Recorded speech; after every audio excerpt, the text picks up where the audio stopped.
Être un allié de ce temps-là, c'est très en vogue sur les médias sociaux et c'est très bien. C'est juste que souvent, c'est exécuté un petit peu tout croche. Fait que ce que je vous propose aujourd'hui, c'est de regarder comment être le meilleur allié possible sur les médias sociaux numériques. Un contenu que je dédie à Valentina, la sainte patronne TikTok des alliés.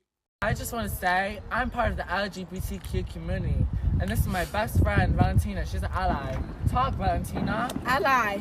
À noter qu'évidemment, ce concept-là, j'ai rien inventé. Là. Il y a énormément de créateurs et créatrices issus de communautés marginalisées qui ont touché le sujet de comment être un bon allié. Suffit de faire une petite recherche sur YouTube ou sur Google pour trouver énormément de sources. Je pensais juste qu'on avait besoin d'un petit refresh. Et pour que tout le monde s'entende sur de quoi on parle ici, je vais vous donner quelques définitions. Là, ce que je vais vous donner comme définition ici, c'est la définition de allyship, fait que c'est une définition du Cambridge Advanced Learner Dictionary and Thesaurus, que j'ai fait une traduction libre, mais ça va comme suit. Donc, c'est quoi être un allié ou c'est quoi l'allyship? C'est la qualité ou la pratique consistant à utiliser son pouvoir, sa position ou ses privilèges pour élever et soutenir des personnes appartenant à un groupe marginalisé, maltraité ou traité injustement, quand on n'appartient pas soi-même à ce ou ces groupes. Maintenant, cette définition-là, elle exige aussi une petite définition de ce qu'on entend par communauté marginalisée, parce qu'il y en a qui sont plus populaires que d'autres dans l'allyship, puis je trouve qu'on fait aussi une job un peu pitoyable de ce côté-là. Fait qu'est-ce qu'on entend par communauté marginalisée? Je vous donne la définition de l'Organisation des Nations Unies, une définition qui date de 2017.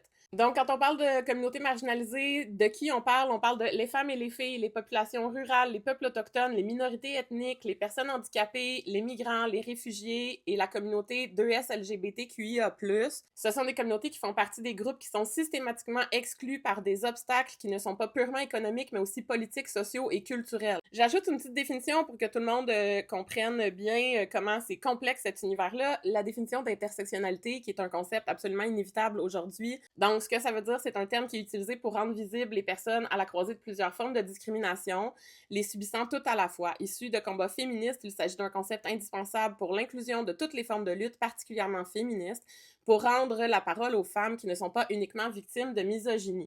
Maintenant que c'est clair ces définitions-là, je pense que pour être le meilleur allié possible, il faut surtout maîtriser les 4 piliers de l'allyship. Là, j'ai pris ces 4 piliers-là sur LGBTQ+. Toutes les sources puis les lectures sont dans la définition comme d'habitude. On nous dit que les 4 piliers de l'allyship, c'est yielding, listening, learning and action. J'ai fait une traduction, c'est céder, donc céder l'espace, écouter, apprendre et agir. Quand on garde ces piliers-là en tête, ça devrait nous guider dans la production de contenu quand on veut incarner des valeurs de soutien pour les communautés marginalisées. On part dans les règles maintenant, les espèces de guidelines sur comment être le meilleur allié possible. Règle numéro 1, c'est définitivement se la fermer un peu, écouter